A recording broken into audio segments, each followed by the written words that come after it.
My name is Dominique Kennedy, and I tell stories about conversations. So I was having a conversation with my daughters about boundaries. And I explained to them, it's not easy. It is not even something you necessarily want to have to do, but you absolutely must set boundaries. Not everyone's going to get it.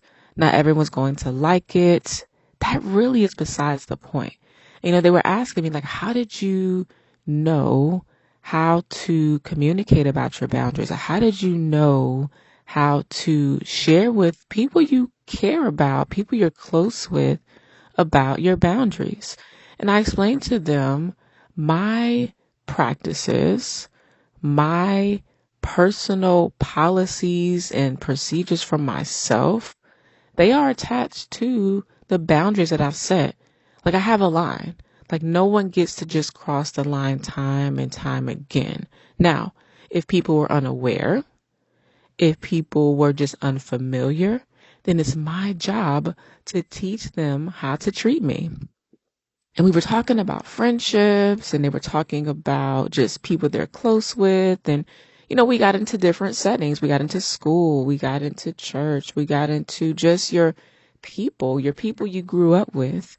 And I explained to them, it is not abnormal. It is not out of order. It is not irregular for you to set a boundary, even with the closest people in your life. So we were talking about ways to do that. And, I also reinforced the fact that it is not your job to explain and re-explain and justify and detail all the things if somebody's just not getting it. You don't even have to do all of that.